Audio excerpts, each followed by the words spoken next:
Boa noite, igreja, graça e paz. Queria começar essa mensagem fazendo mais uma oração. Feche teus olhos aí, vamos falar com Deus. Senhor, nosso Deus, nosso Pai, obrigado, Senhor, por esse dia, obrigado pela oportunidade, Senhor, que nós temos de ouvir a Tua palavra, a oportunidade, Deus, que Tu nos dá de Te chamarmos de Pai, de conhecermos a Tua verdade, Senhor, conhecermos do Teu amor, que foi expresso através de Cristo, Senhor, que deu a Sua vida por cada um de nós. Nós reconhecemos também, Senhor, o quanto nós somos falhos, o quanto somos pecadores, o quanto, Senhor, não existe nada de nós em nós que realmente Te atraia, Pai, que realmente possamos Te oferecer, mas que também reconhecemos, Deus, a Tua graça, a Tua misericórdia, Senhor, que vai muito além do que podemos imaginar e que é por causa dessa graça e dessa misericórdia que Tu tens se revelado a pessoas pequenas, falhas, pecadoras como nós. E confiando, Senhor, na Tua graça e na Tua misericórdia, nós Te pedimos, Deus, que mais uma vez Tu fale conosco, Tu se revele a nós através das Escrituras e que nós possamos ser um pouco mais transformados, Deus, pela verdade que Tu tens nos revelado. Em nome de Jesus, amém. Amém? O texto que eu gostaria de ler com vocês está lá no Evangelho de Mateus, capítulo 6. É um texto bastante conhecido. É um trecho do Sermão da Montanha, né, segundo o Evangelho de Mateus. E lá em Mateus, capítulo 6, versículo 24, diz assim: Ninguém pode servir a dois senhores, pois odiará um e amará o outro, ou se dedicará a um e desprezará o outro. Vocês não podem servir a Deus e ao dinheiro. Portanto, eu digo, não se preocupem com sua própria vida, quanto ao que comer ou beber, nem com seu próprio corpo, quanto ao que vestir. Não é a vida mais importante que a comida e o corpo mais importante que a roupa? Observem as aves do céu, não semeiam, não colhem, não armazenam em celeiros, contudo, o Pai Celestial as alimenta. Não têm vocês muito mais valor do que elas? Quem de vocês, por mais que se preocupe, pode acrescentar uma hora que seja à sua vida? Por que vocês se preocupam com roupas? Vejam como crescem os lírios do campo. Eles não trabalham nem tecem. Contudo, eu digo que nem Salomão, em todo o seu esplendor, vestiu-se como um deles. Se Deus veste assim a erva do campo, que hoje existe e amanhã é lançada ao fogo, não vestirá muito mais a vocês, homens de pequena fé? Portanto, não se preocupem dizendo que vamos comer, ou que vamos beber, ou que vamos vestir, pois os pagãos é que correm atrás dessas coisas. Mas o Pai Celestial sabe que vocês precisam delas. Busquem, pois, em primeiro lugar o reino de Deus e a sua justiça, e todas essas coisas serão acrescentadas a vocês. Portanto, não se preocupem com o amanhã, pois o amanhã trará as suas próprias preocupações. Basta a cada dia o seu próprio mal. Esse trecho ele é bastante conhecido, como eu tinha falado antes. Principalmente esses versículos aqui: ninguém pode servir a dois senhores, pois odiará um e amará o outro, ou se dedicará a um e desprezará o outro. Vocês não podem servir a Deus e ao dinheiro. E também esse outro versículo que diz: busquem em primeiro lugar o reino de Deus e a sua justiça, e todas essas coisas serão acrescentadas a vocês. Geralmente as pessoas destacam apenas esses dois versículos nesse contexto. Mas aqui Cristo, Ele está falando sobre as preocupações da vida, sobre coisas que são pertinentes à nossa vida, à nossa passagem aqui na Terra. Todos nós somos seres humanos, nós nos alimentamos, nós nos vestimos, nós nos preocupamos com o dia de amanhã, nós temos necessidade, nós passamos frio, agora o inverno está chegando, o frio está chegando, né? E a gente se preocupa com essas coisas porque isso faz parte da nossa existência aqui na Terra. Mas Cristo aqui, Ele nos traz uma mensagem que nos traz paz, que nos revela que Deus, na verdade, Ele se importa com as nossas necessidades, que Deus ele não é negligente, Ele não ignora as nossas necessidades, pelo contrário, até mesmo os pássaros, até mesmo as plantas, é Deus quem cuida, e Deus as cuida de fato, muito bem. né? Ali fala que os pássaros não estocam comida, enfim, nem mesmo Salomão se vestiu com vestes tão lindas quanto os lírios do campo, mas é Deus quem dá a cor aos lírios do campo, é Deus quem dá o alimento aos pássaros. Também assim é Deus quem dá sustento a cada um que existe, a cada um de nós, cada um de seus filhos, cada um daqueles que pertencem a Ele. E Jesus ainda diz ali, quem, por mais que se preocupe, pode acrescentar uma hora que seja à sua vida. Outras traduções dizem acrescentar um côvado à sua própria vida. O côvado era uma medida de distância. Mas a verdade é que, por mais que as nossas preocupações elas sejam verdadeiras, elas tenham um fundamento, muitas dessas preocupações não podem ser resolvidas ou controladas por nós. A gente não sabe o dia de amanhã e isso não nos pertence. Nós podemos, no máximo, fazer previsões, podemos nos preparar, ficar, de certa forma, aguardando, esperando algo, mas controlar é impossível, isso foge à nossa natureza, isso foge às nossas capacidades. Mas Jesus ele diz que, por mais que nós não tenhamos o controle de tudo, esse controle já está nas mãos de Deus e que Deus ele tem cuidado de todos nós e que nós podemos, então, buscar, em primeiro lugar, o reino de Deus e a sua justiça, e que todas essas coisas vão sendo acrescentadas, porque o Pai tem nos cuidado, e que nós não precisamos ou não devemos servir aos dois senhores. Porque, como dizia lá no início, ninguém pode servir a dois senhores, não é possível servir a Deus e também servir ao dinheiro. Analisem bem esse contexto que nós estamos falando. Jesus fala sobre servir a Deus e o dinheiro. Depois ele fala sobre as preocupações da vida e do quanto Deus tem nos cuidado. E depois ele finaliza dizendo que nós precisamos, que nós devemos buscar em primeiro lugar o reino de Deus. É curioso a gente analisar que isso aqui é bem claro. Essa mensagem ela é bem clara. E você já viu, provavelmente você já ouviu mensagens a respeito dela e isso não é novidade para você. Mas é tão interessante a gente parar para pensar na quantidade de pessoas que procuram a Deus justamente por causa das preocupações dessa vida. É tão grande o número de pessoas, às vezes eu e você também somos uma delas, que procuram a Deus porque não tem dinheiro, porque precisam de alguma coisa, porque precisam de um alimento, precisam de um emprego, precisam da cura de alguma doença, estão passando por alguma necessidade, seja ela financeira, ou seja emocional, ou até mesmo espiritual. Veja que Deus, Ele cuida de tudo, Ele cuida dos seus filhos e nós podemos descansar nele, nós podemos confiar nele, nós podemos buscar em primeiro lugar o reino dele e a sua justiça. Mas muitas vezes as pessoas que buscam a Deus não estão buscando apenas a Deus, estão também buscando a outro Senhor, que pode ser o dinheiro, que pode ser a sua própria vaidade, os seus interesses egoístas. Então nós conseguimos perceber que na maioria das vezes, talvez não na maioria, provavelmente na maioria mesmo, das vezes que as pessoas buscam a Deus, existe um conflito de interesses aí.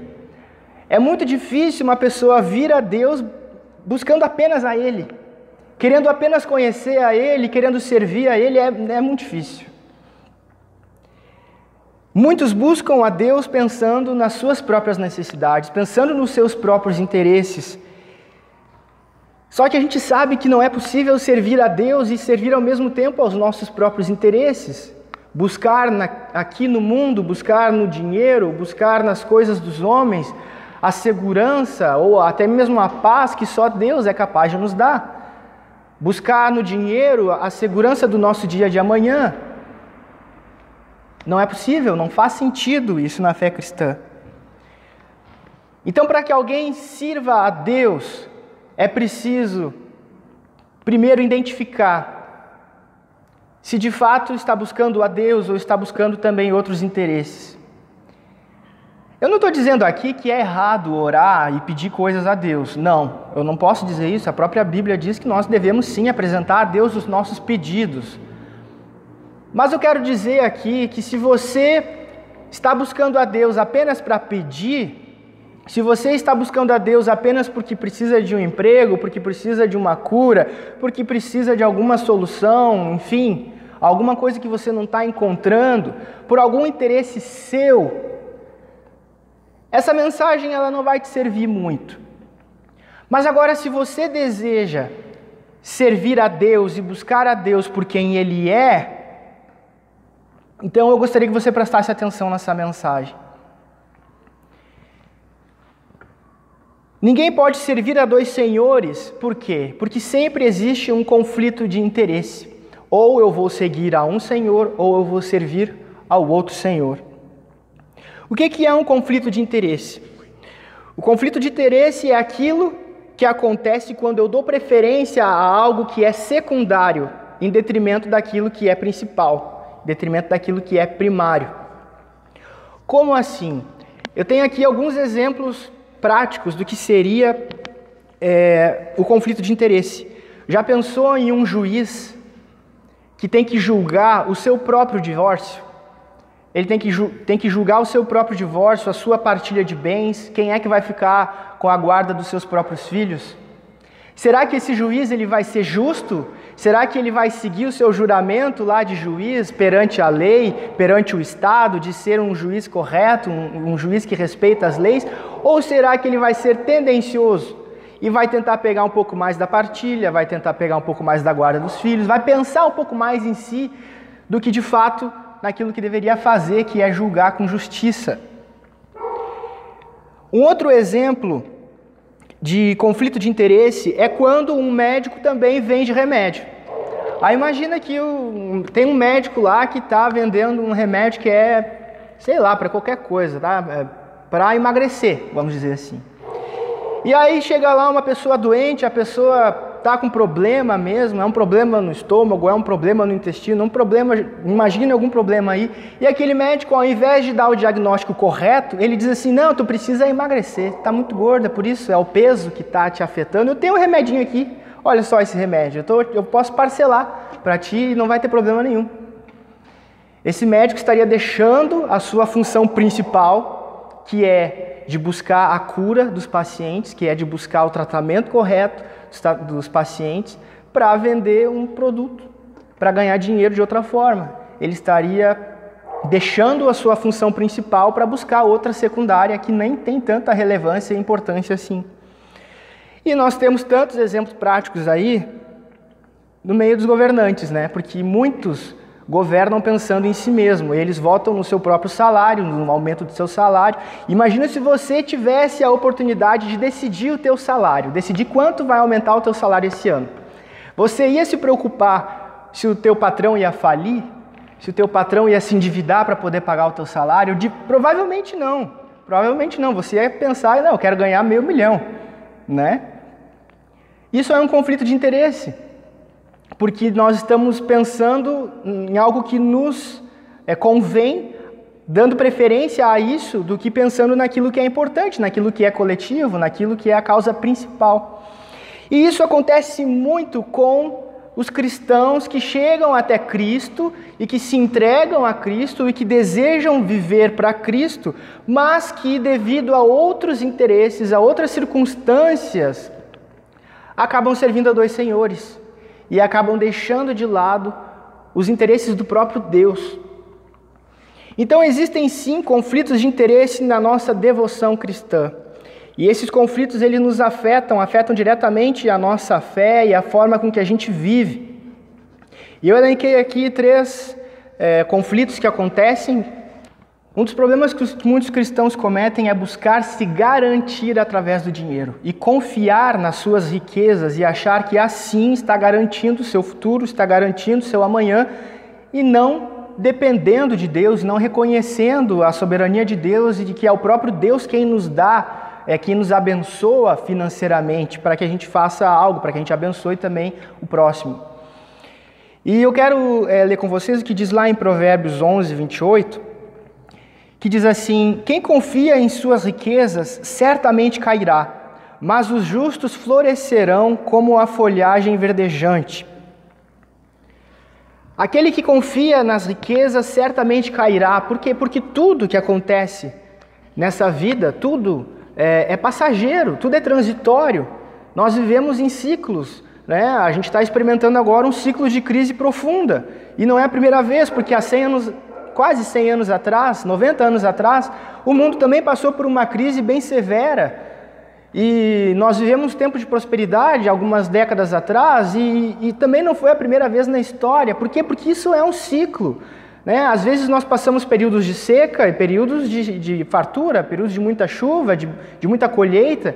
Enfim, faz parte da existência, faz parte do mecanismo desse mundo que as coisas sejam cíclicas. Da mesma forma, o dinheiro é algo que ora vem e ora vai. Nós não podemos nos garantir, nós não podemos nos firmar ou repousar o nosso coração em algo que é tão inconstante, tão passageiro, como todo o resto do mundo, não é mesmo? Olha o que Paulo disse para Timóteo, lá em 1 Timóteo 6, capítulo 7, 1 Timóteo capítulo 6, versículos 7 ao 10. De fato, a piedade com contentamento é grande fonte de lucro, pois nada trouxemos para este mundo e dele nada podemos levar. Por isso, tendo o que comer e com o que vestir-nos, estejamos com isso satisfeitos. Os que querem ficar ricos caem em tentação, em armadilhas e em muitos desejos descontrolados e nocivos, que levam os homens a mergulharem na ruína e na destruição. Pois o amor ao dinheiro é a raiz de todos os males. Algumas pessoas, por cobiçarem o dinheiro, desviaram-se da fé e se atormentaram com muitos sofrimentos. Você pode ver que não é algo de agora, não é uma novidade ver pessoas se desviando, abandonando a fé por causa do dinheiro. Porque no momento em que eu começo a servir ao dinheiro e a colocar no dinheiro a minha esperança, as minhas garantias, eu começo a descansar o meu coração no dinheiro, isso se torna tão importante para mim, isso se torna tão forte dentro da minha vida, no meu coração, que daqui a pouco eu posso estar passando a perna em alguém para ter dinheiro. Eu começo a abrir concessões, eu começo a fazer aquilo que é mal para o próximo, eu começo a pensar em mim, eu começo a ser avarento e eu já não vejo problema nessa avareza. Por quê? Porque eu estou ganhando dinheiro, porque eu estou conseguindo juntar dinheiro, porque eu estou conseguindo sustentar aquilo que me traz esperança, aquilo que me traz paz. Mas a verdade é que isso tem um prazo. E por mais que alguém consiga ser rico durante toda essa vida aqui na Terra, até os seus 90 e tantos anos lá, 100 anos de idade, e a pessoa até o último segundo da vida dela, ela é rica, ainda assim ela não vai levar um centavo dessa vida. Ainda assim, todo esse dinheiro vai ficar aqui. De nada vai adiantar. O dia que ela tiver que prestar contas a Deus, de nada vai adiantar todo esse dinheiro que ela acumulou.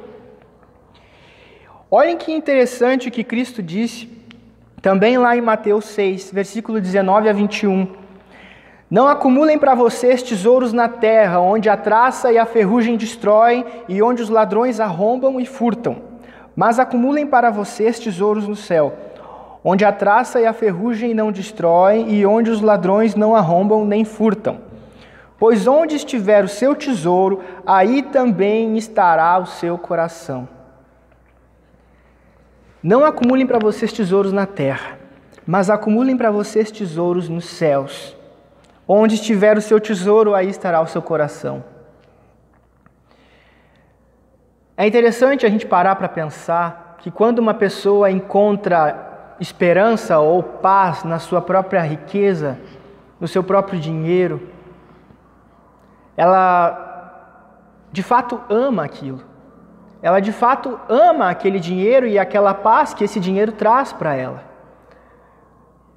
De tal forma que quando isso é abalado, quando esse dinheiro vai embora, quando ela perde, quando ela é roubada, ou enfim, quando ela não tem mais esse dinheiro, o coração se entristece, a esperança acaba, a paz acaba. Porque onde estava a riqueza dela, estava o coração dela, estava a esperança dela, estava a paz dela. Mas Cristo ele nos dá aqui uma realidade, ele nos traz uma realidade de que é possível juntarmos tesouros nos céus, de que é possível nós descansarmos o nosso coração, de termos esperança naquilo que é do céu. Eu sei que ninguém aqui fica pensando em ir para o céu para viver em mansões, para ter um monte de servos, escravos, porque eu acho que não tem nada a ver com Cristo. Eu acho que no céu não vai existir desigualdade social, então não vai ter alguém vivendo numa favela enquanto o outro vive numa mansão. Pelo contrário, eu acho que todos seremos iguais, viveremos da mesma forma, com o mesmo padrão diante de Deus e da forma, enfim, com todas as riquezas que Deus vai nos dar. Se até as ruas serão de ouro, de pedras preciosas, o que mais que a gente vai querer, não é mesmo? Então, acredito que com relação a estilo de vida, a padrão de vida, nós não vamos ter necessidade nenhuma no céu. Por mais que alguns pastores falam o contrário disso. Enfim, quando nós juntamos tesouros no céu, não significa que nós estamos juntando dinheiro no céu. Não significa que nós vamos pagando agora a oferta, pagando o dízimo e assim vai entrando na conta corrente do banco do céu. E o dia que nós chegarmos lá, Deus vai nos dar o nosso cartão e a nossa conta vai ter todo o dinheiro que nós depositamos. Não significa nada disso. Significa que aquilo que eu vou ter lá no céu é justamente a presença de Deus, a companhia dos meus irmãos, o próprio Cristo que me amou, que se entregou por mim, porque nós sabemos que Ele abriu mão da sua glória, Ele veio, Ele se fez homem, Ele foi pobre e humilde, Ele morreu, Ele sofreu, sendo humilhado, apanhando, e morreu uma morte de cruz por amor a nós, para que nós hoje pudéssemos ser feitos filhos de Deus. Quando eu percebo que é isso que eu vou ter no céu, a presença do meu Senhor, quando eu vou poder ver cara a cara com Moisés, com Elias, com o apóstolo Pedro, com Paulo, com João, isso é o meu tesouro. E mais do que isso, eu sei que eu vou chegar lá e eu vou encontrar aqueles irmãos que eu sei que Deus que já descansam no Senhor, que eu sei que Deus levou para a glória, e daqueles que de repente eu ainda vou conhecer. Eu sei que eu vou chegar lá e eu vou encontrar muita gente que eu não vejo mais há tanto tempo, que pelos caminhos da vida a gente não se vê mais, a gente perdeu o contato, mas que eu espero que um dia nós vamos nos rever e nós vamos viver eternamente servindo ao nosso Deus, no lugar onde não há tristeza, no lugar onde não há dor, não há doença, não há lamento, não há sofrimento. Essa é a nossa riqueza. Não é a rua de ouro, não são as pedras preciosas, não é ter anjos nos servindo como se fosse sei lá o quê, não. É termos Deus conosco eternamente e livres dessa carne que é tão limitada, que é tão pecadora, tão pecaminosa. Esse é o nosso tesouro. E quando nós juntamos tesouros nos céus, significa que nós buscamos cada vez mais que pessoas também vivam essa eternidade com a gente. Você já pensou na quantidade de amigos que você tem e na quantidade de amigos desses que você vai ver lá no céu, que você vai se encontrar lá no céu? Eu acredito que ninguém gostaria de ir para o céu sozinho, ninguém gostaria de chegar lá para não encontrar ninguém dessa vida aqui, não encontrar seus familiares, nem seus amigos, colegas, enfim. Pelo contrário, se nós não levamos o dinheiro dessa vida, se nós não levamos os nossos bens, as nossas propriedades, a única coisa que nós temos aqui e que nós também teremos na eternidade são as pessoas que nós amamos, as pessoas que convivem conosco. Então juntem tesouros nos céus, busquem tesouros nos céus. Não coloquem o seu coração, a sua esperança, a sua expectativa nas coisas daqui. Porque tudo passa nesse mundo, nessa terra, tudo passa, tudo é inconstante. Mas o nosso Deus, Ele é eterno, o nosso Deus não muda. Lá em Lucas 16, existe o segundo relato desse versículo que a gente leu sobre os dois senhores, mas também num contexto diferente. Então olha que interessante que diz lá em Lucas 16, versículo 10 ao 13. Quem é fiel no pouco, também é fiel no muito. E quem é desonesto no pouco, também é desonesto no muito. Assim, se vocês não forem dignos de confiança em lidar com as riquezas deste mundo ímpio, quem confiará as verdadeiras riquezas a vocês? E se vocês não forem dignos de confiança em relação ao que é dos outros, quem lhes dará o que é de vocês? Nenhum servo pode servir a 2 senhores, pois odiará a um e amará a outro, ou se dedicará a um e desprezará outro. Vocês não podem servir a Deus e ao dinheiro.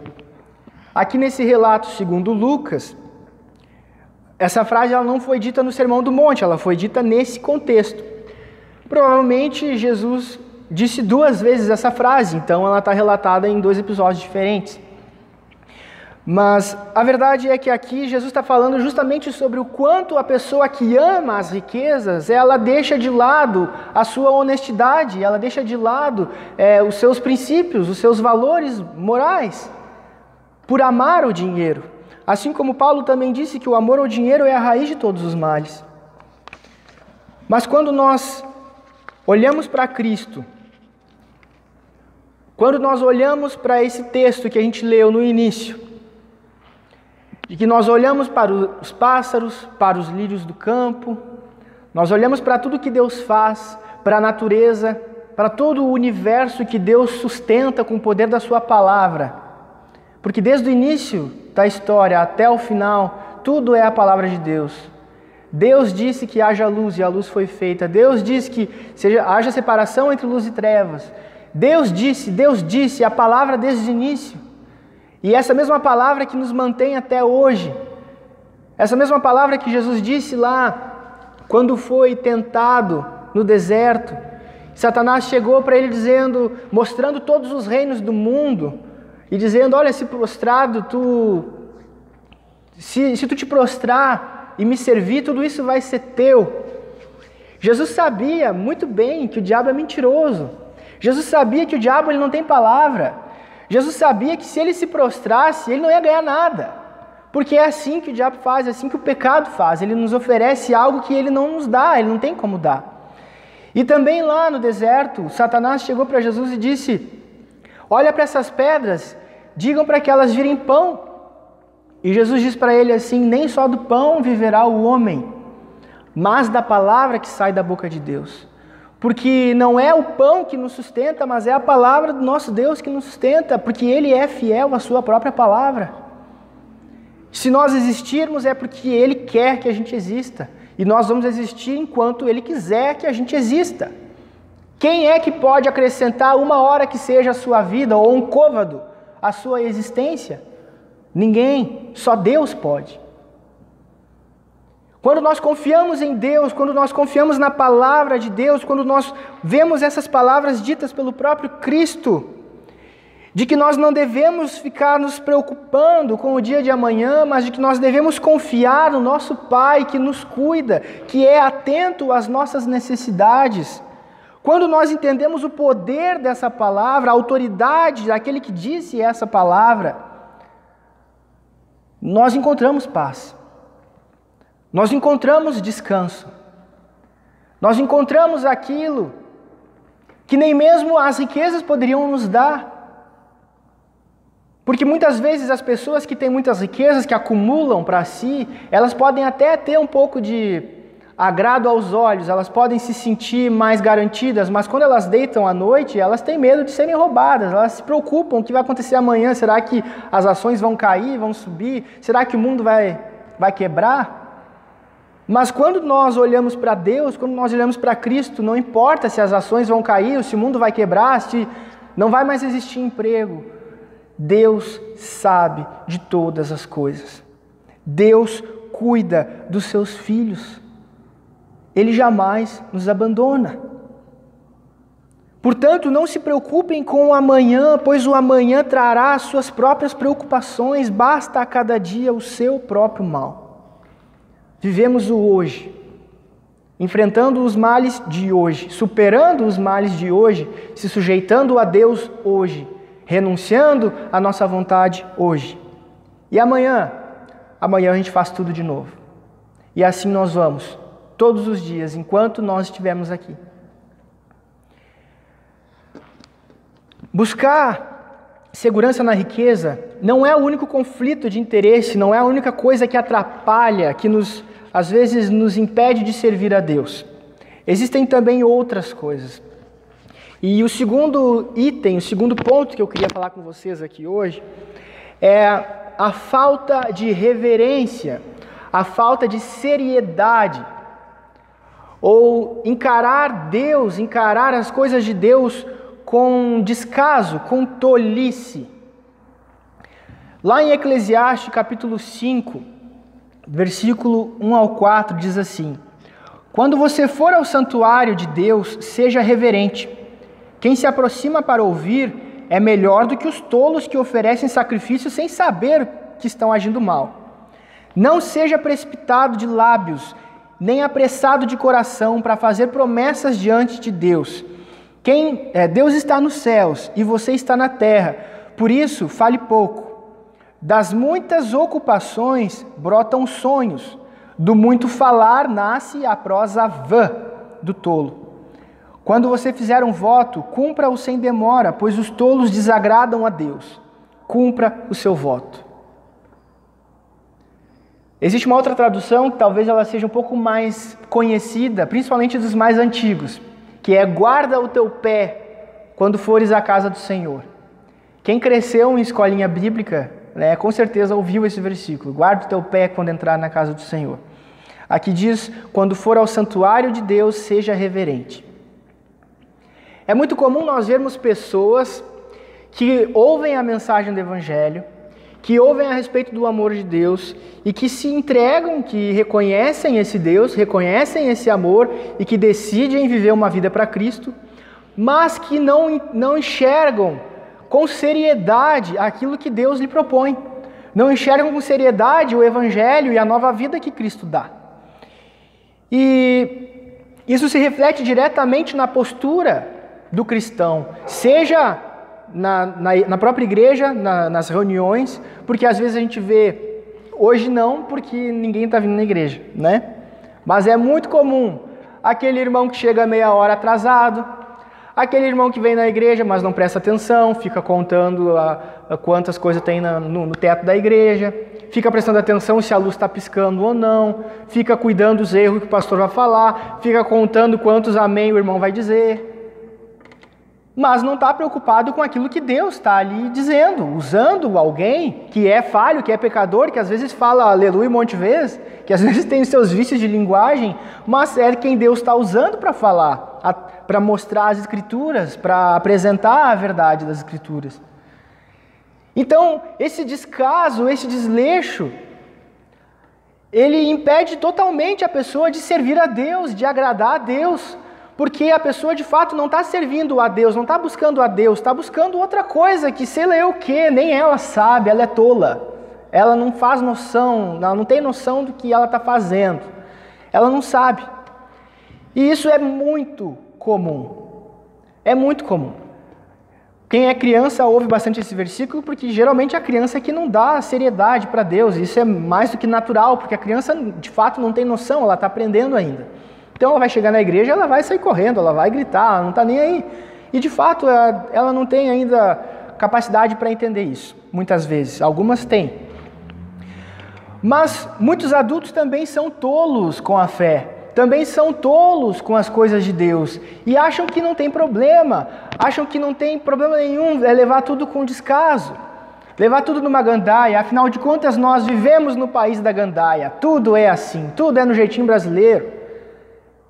Mas Deus não é brasileiro, Deus não se agrada com descaso. Não é possível servir a Deus de qualquer forma. Pensa bem, não precisa ser muito inteligente para entender isso. O que a gente mais vê nas igrejas, eu não vou falar de nós, eu vou falar no sentido geral, e se serviu o chapéu, serviu. Nas igrejas, a gente está acostumado a ver pessoas que dizem: eu quero servir a Deus, eu quero servir o meu Senhor, eu entreguei minha vida para Ele, eu quero servir. Onde é que tu quer servir, meu irmão? No louvor. Eu quero ir para o louvor. Tá, então tá. Tem um culto que é no sábado de manhã, às 9 horas da manhã. Tem 3 irmãos só. Vem fazer o louvor? pois é, sábado não vou poder. Por quê? Porque a maioria das vezes, o pessoal que quer servir a Deus, adora servir a Deus no domingo da noite. No domingo, no culto da noite, que mais tem gente, aqui na frente de todo mundo, onde tem luzes, tem atenção, Eu vou dar meu show, eu vou mostrar o meu talento, eu vou ser tolo. Porque ninguém serve a Deus para se promover, para ser visto. Porque Deus não divide sua glória com ninguém. Aquele que quer servir a Deus de verdade, ele não se importa se tem plateia ou não. Aquele que quer servir a Deus de coração, ele não se importa se as pessoas vão aplaudir ou se as pessoas vão rir. Ele se importa em agradar a Deus. Ele se importa em servir o seu Senhor. Ele não se importa se ele vai gaguejar, se ele vai trocar uma palavra por outra, se ele vai virar piada. Ele não se importa. Ele se importa em fazer aquilo que ele sabe que agrada o seu Senhor. Ele não se importa se lá fora as pessoas vão chamar ele de louco, ou até mesmo dentro da igreja vão chamar de louco.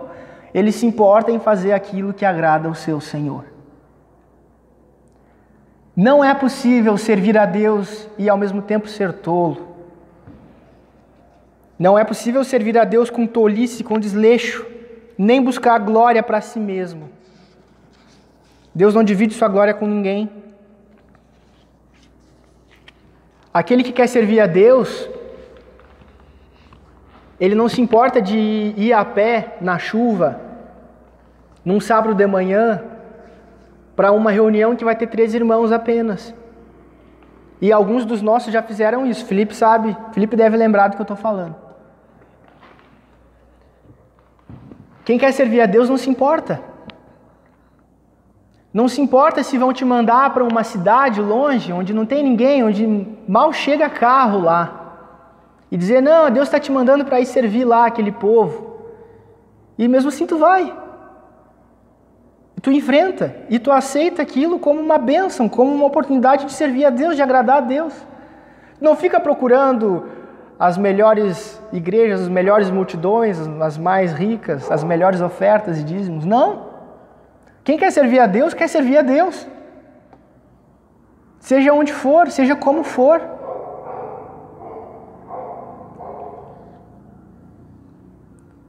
A postura do cristão mostra diretamente a sua reverência. E quando eu digo postura, eu falo principalmente... existem muitas coisas, mas uma muito importante que eu não posso deixar passar é a língua. A língua do cristão mostra muito a reverência que ele tem. Em vários aspectos. Tanto no sentido de insultar. Uma pessoa que quer agradar a Deus, ela não pode sair insultando os outros. Não importa quanto mal ela sofra, ela não pode sair insultando os outros, porque Cristo não fez isso. Se ela quer ser como Cristo, ela não pode insultar os outros. Ela não pode sair falando coisas sujas. Porque Cristo não falaria isso. Ela não pode ficar falando mal dos outros o tempo todo, murmurando o tempo todo. Porque Cristo não fazia isso. Mas existem tanta gente, tantos irmãos e irmãs que fazem justamente isso. Como eu gostaria que as pessoas tivessem a mesma pressa que elas têm para falar mal, para criticar, que elas tivessem também para orar. Sabe, tem gente que a gente conhece já, A gente já sabe, até sabe a fama. Tá vindo falar comigo, ou vai falar mal de alguém, ou vai procurar em mim alguma coisa para falar para os outros. Porque a pessoa, ela é só isso. Olha o que Paulo falou em 2 Timóteo, capítulo 2, versículo 8 e 9. Quero, pois, que os homens orem em todo lugar, levantando mãos santas, sem ira e sem discussões. Da mesma forma, quero que as mulheres se vistam modestamente, com decência e discrição, não se adornando com tranças e com ouro, nem com pérolas ou com roupas caras, mas com boas obras, como convém a mulheres que declaram adorar a Deus. Mulheres, vistam-se com boas obras. Sejam cheias de humildade. Se vistam modestamente, com decência, discrição. Hoje em dia dá uma tristeza tu ver Esses vídeos do YouTube que tem pregador, cantor gospel, né? Até homem está usando decote até aqui. Meu Deus, da onde isso? Da onde isso? O que isso tem a ver com Cristo? Onde está a seriedade? Onde está a reverência? Eu estava brincando essa semana ainda com o pessoal que quando eu era criança tinha diácono que beliscava a gente, sabe? Aquelas crianças que não se comportavam no culto, vinha o diácono e tacava um beliscão. Hoje eu acho que até é da polícia se fizer isso, né? Mas enfim, se tinha esse cuidado para que o culto, a reunião, pelo menos a reunião, fosse vista com seriedade. Já essa geração nova, esse pessoal da minha idade, mais novo até, não tem reverência para nada, sequer respeitam os mais velhos, desafiam todo mundo, se acham donos da razão e fazem o mesmo com Deus. Sabe, servem a Deus enquanto é conveniente. Se dizem servos de Deus, mas na verdade servem outros interesses também. Não servem só a Deus. Pelo contrário, desagradam a Deus, servindo aos seus interesses. O terceiro ponto que eu quero falar com vocês, que também atrapalha muito a vida do cristão, é a falta de renúncia, a falta de entrega, ou uma falsa entrega a Deus. É quando eu conheço o Evangelho, eu oro dizendo que eu entrego a minha vida a Deus, mas de fato eu não faço. Eu não consigo, ou porque eu não confio, ou seja lá o que for. Olhem só esse texto. É um dos textos mais duros que Jesus disse.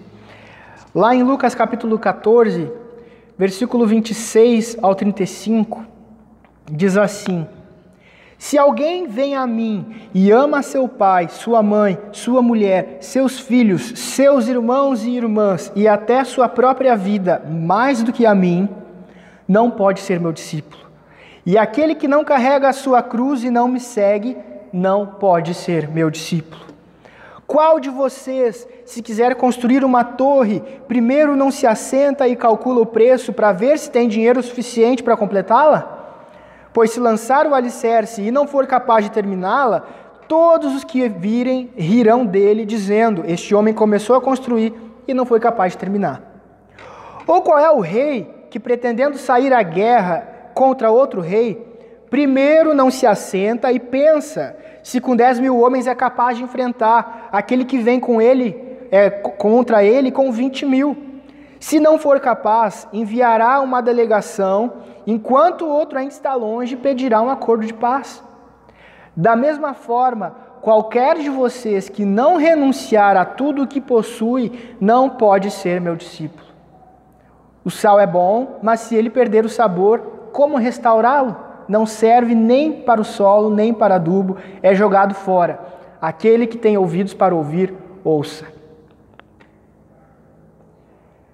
Se alguém vem a mim e ama o seu pai, sua mãe, sua mulher, seus filhos, seus irmãos e irmãs e até a sua própria vida mais do que a mim, não pode ser meu discípulo.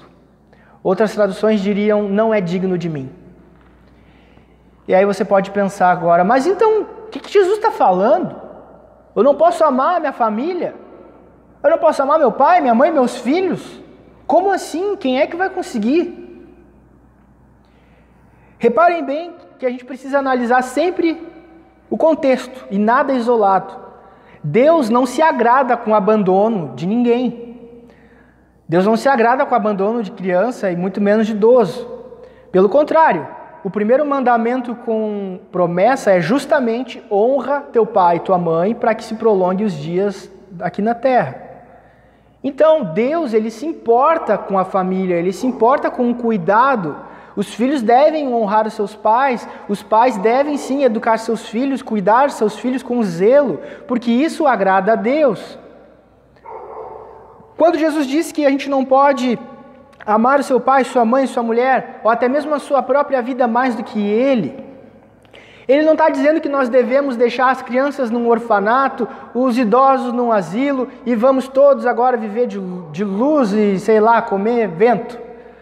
Não, ele não está falando isso.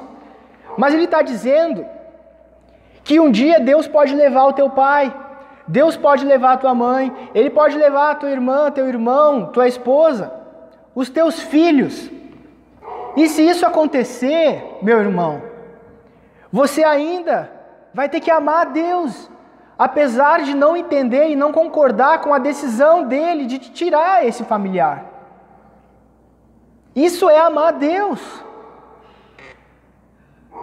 Não significa que você vai ter que abandonar agora os seus familiares, vai se tornar uma pessoa, um robô sem sentimento, porque é impossível. Não, é confiar em Deus acima da sua própria família. É acreditar no plano de Deus, na bondade de Deus, apesar daquilo que acontece contigo. Quem é que sai a construir uma torre sem primeiro calcular antes e saber se vai conseguir terminar? Quem é que vai para uma guerra sem primeiro calcular e saber se vai ganhar a guerra ou não, se tem chances ou não? Pois é, mas muitos enchem a boca para dizer: Jesus, eu te amo, Jesus, eu quero te servir, mas não pensam que devem renunciar. Não têm noção do que estão dizendo. E eu não estou falando aqui que é muito difícil, é impossível chegar até Deus. Não, a gente sabe que Cristo morreu por nós e Ele nos garante, Ele nos dá a vida eterna. Mas aqui Jesus não está falando sobre salvação, Ele está falando sobre ser discípulo. E ser discípulo é ser igual ao mestre. Então quem quer ser discípulo de Cristo, quem quer ser igual ao mestre, quem busca isso, deve amar mais a Cristo do que todo o resto, do que sua própria vida, do que seus próprios interesses. E quem ora e quem pede a Deus para ser aperfeiçoado nisso, para caminhar nessa direção, deve ter noção do que está pedindo e não deve fazer esse tipo de oração sendo um tolo, falando da boca para fora. Como dizia lá em Eclesiastes, fazendo um voto e não cumprindo. Pelo contrário, peça a Deus, peça que Ele te ajude, peça que Ele te transforme, peça que Ele te aperfeiçoe e confie nele. E espere, porque com certeza as coisas vão acontecendo do jeito que Ele quiser, da forma que Ele quiser. O sal é bom, mas se ele perde o sabor, de que proveito ele tem? De nada serve. Alguém que quer seguir a Cristo, alguém que quer fazer parte do reino de Deus, mas que não quer renunciar a seus próprios interesses, não quer renunciar à sua própria vontade, não quer tomar a sua cruz para servir a Deus, para amar o próximo, é um sal sem gosto, que não serve para nada. Pelo contrário, nem adubo ele serve, ele é jogado fora. Outros evangelhos também diriam que é pisado, é jogado fora e pisado. Ninguém deve tomar sua cruz apenas quando tudo vai bem. Ninguém deve viver para Cristo apenas quando todas as coisas estão dando certo. Porque aí seria muito fácil, né? Então eu sirvo a Jesus quando eu estou bem, quando lá em casa está tudo bem, quando as coisas acontecem do meu jeito, quando meu coração está alegre, satisfeito, enfim, quando tudo que eu peço se realiza. Aí eu sirvo a Deus. Aí no momento que começo a ter lutas, eu digo: tá, Deus, então agora a gente para por aqui, eu vou esperar até a minha vida melhorar e a gente volta, eu volto a te servir. Não faz o menor sentido. Embora muitas pessoas façam isso, eu acredito que isso também faz parte do que Jesus está dizendo aqui. Se tu quer de fato ser um discípulo, se tu quer de fato ser como Cristo, se tu quer ter um caráter transformado, se tu quer ter a natureza de Deus na tua vida, manifesta na tua vida, nas tuas atitudes e decisões, senta e calcula. Tu vai ter que renunciar quando as coisas não estiverem bem também. Tu vai ter que renunciar da tua vontade quando tu estiver passando por problemas. Quando as pessoas te abandonarem, quando as pessoas te ferirem, tu ainda vai ter que perdoar elas. Tu ainda vai ter que orar por elas. Pensa bem. Existem pessoas que renunciam que se entregam a Deus de tal forma, com tanta intensidade, com tanta profundidade, que eu não sei como as pessoas não se constrangem de levar o evangelho com tanto descaso, com tanta tolice, de uma forma tão leviana. Você sabia que se uma mulher muçulmana se converte a Cristo, é muito provável que ela seja abandonada pelo marido? Em alguns países ela pode ser até morta, mas é muito provável que ela seja abandonada pelo seu marido.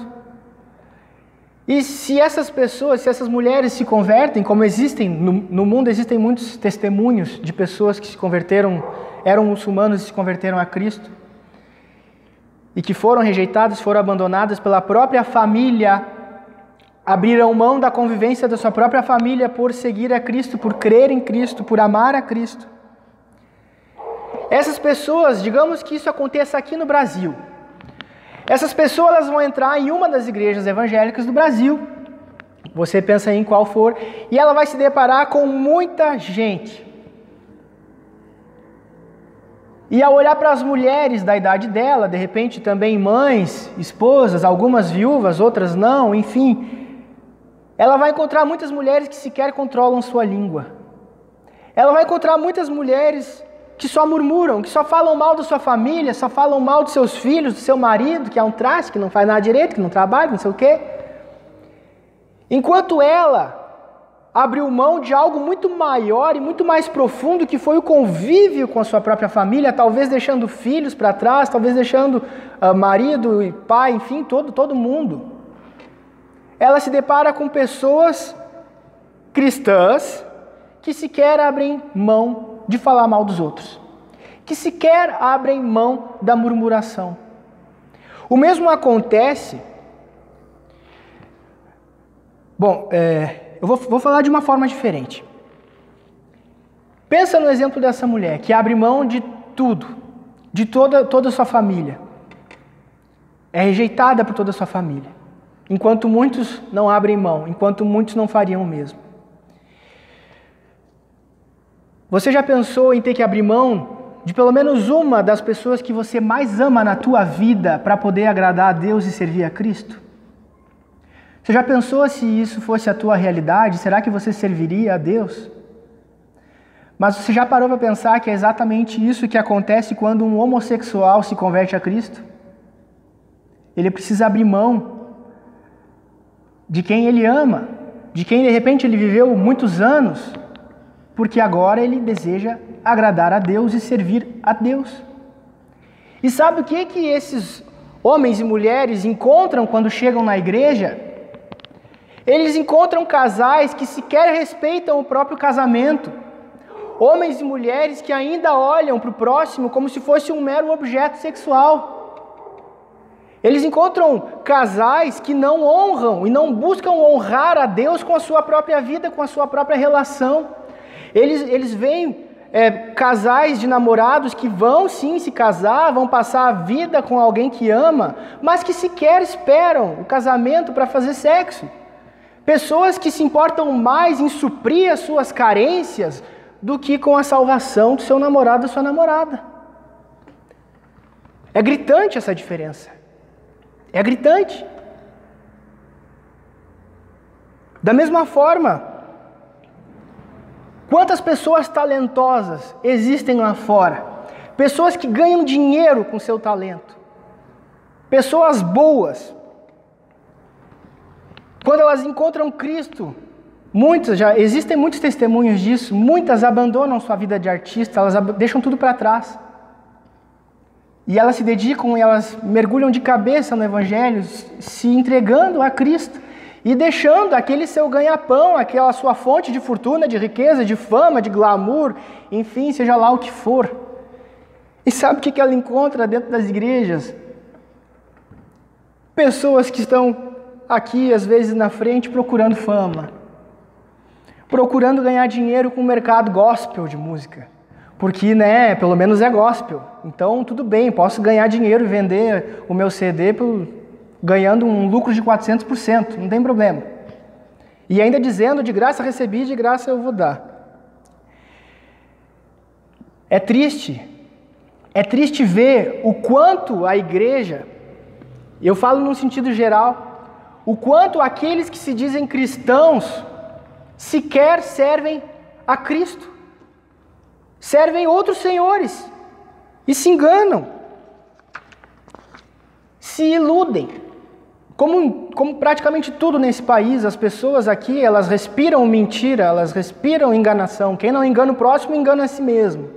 Assim é o brasileiro. A gente se engana de que está tudo bem, a gente se engana de que não faz mal, não tem problema. Enquanto isso, a gente continua fazendo o que é errado, continua fazendo mal. Isso se reflete em tudo, praticamente tudo. Todas as esferas de hierarquias de governo, em tudo. Desde a criação dos filhos, tem pai, tem filho tentando manipular o pai, tentando subornar, tem pai subornando o filho. Depois vai... Não é estranho de que isso chegue lá em cima, lá em Brasília. Onde estão aqueles que servem a Cristo? E só a Cristo? Onde estão aqueles que buscam o reino de Deus em primeiro lugar? E a sua justiça? Não sua própria justiça, mas a justiça do reino. Buscar o reino e a sua justiça. Onde estão? Será que ainda existem? Eu acredito que existem, porque Deus é bom. E essas pessoas, elas não estão por aí procurando fama, procurando seguidores, procurando ser influencers na internet. Não, elas estão apanhando na cara, elas estão levando prejuízo. Elas estão dobrando o joelho, falando, orando em favor daqueles que falam mal delas. Orando em favor daqueles que muitas vezes fazem mal a elas. Orando por esses governantes aí que fazem mal a tanta gente. Onde estão aqueles que querem servir a Cristo, que querem ser como Cristo? Lembrem da época em que Jesus esteve na terra. Multidões seguiam a ele.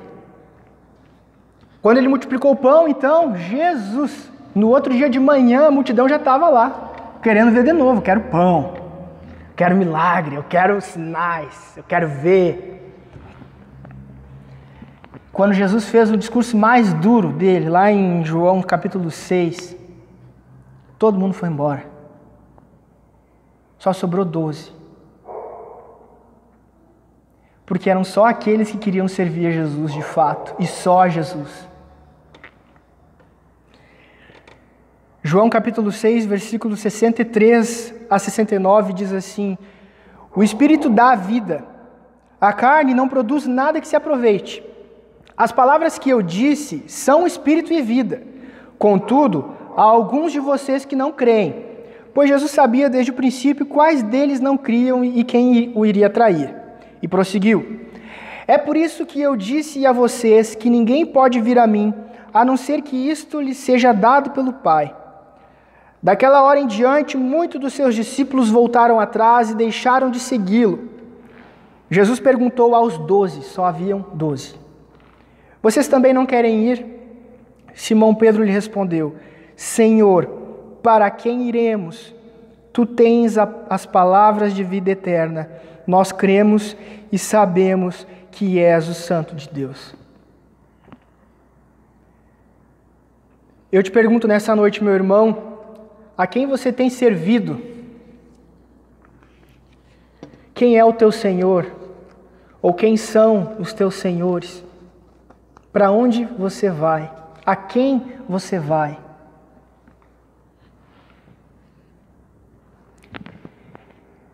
Eu espero que seja Cristo. Se não é a Cristo, eu espero que você aproveite essa oportunidade de pensar na fé que você confessa, de repensar os teus conceitos, as tuas decisões, as tuas prioridades, de orar pelas pessoas à tua volta, orar pela fé dessas pessoas, pela salvação dessas pessoas e não só pela tua.